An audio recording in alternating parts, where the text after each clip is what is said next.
such an unfortunate thing, and Rodgers had surgery on Wednesday, and he had this to say on the Pat McAfee show, saying, give me the doubts. Give me the timetables, because all I need is that one little extra percent of inspiration. Don't call it a comeback, ladies and gentlemen. Dark night. Your guy, Charles, I mean, as we all collectively, not just the NFL world, everyone, of course, watching that game on Monday night was like, you've got to be kidding me. I can't believe this is actually happening. What were your thoughts when you were watching? You inherited the darkness. I was born in it. Yeah. No, I was devastated. Yeah. Devastated, because at the very core of who I am, I think of most of us, I'm a football fan. You know what I mean? So I wanted to see what Aaron Rodgers was going to look like in that Jets uniform this year. High hopes.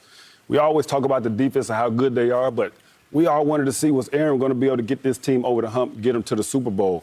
And I was just thinking about the fact that, look how excited Jets fans were. Yeah. Do you know they haven't had a 4,000-yard passer since Joe Namath? Been a minute. Like, think about that. Yeah. So when Aaron Rodgers is running out of that tunnel with the flag and the fans are going crazy, we haven't had a 4,000-yard passer since Joe Namath. Throw the ball in 6 months.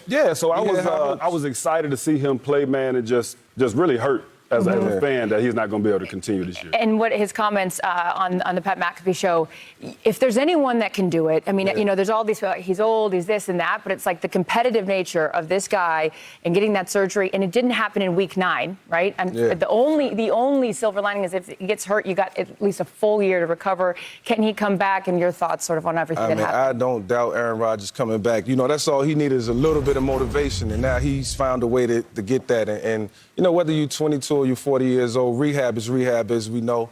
And when you put this attitude, his mindset, and if he wants to come back, he's going to come back strong. So I expect to see him in 2024. Yeah, but right now, Julian, of course, the reality is that Zach Wilson is your guy, right, for the foreseeable future. They haven't went out and gotten anyone else. They said, you are our guy. What are your expectations now for this Jets team? My expectations are they have to play the game smart.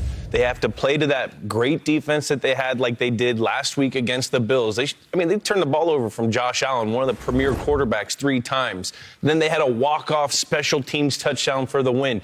These are the types of ways you have to win when you don't have Aaron Rodgers out there.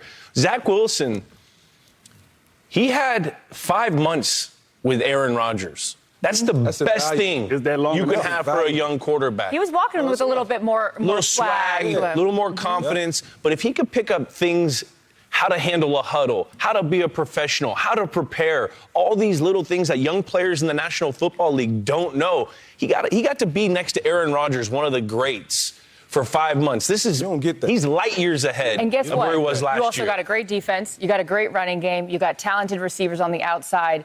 Just don't do too much, right? You can't do too much. You can't beat yourself. You're going to have to play some of that Patriots game. That Patriots game. I know you Jets hate hearing it, but you got to run the ball. You got to stop the run. You get special teams, and don't turn the ball over. You guys will be competitive. Hey, it's a recipe for success. The man done brought the Patriot way up to the I'm telling you, come on, the game plan. Hey, Jets, you got to love us. If it ain't broke, don't fix it.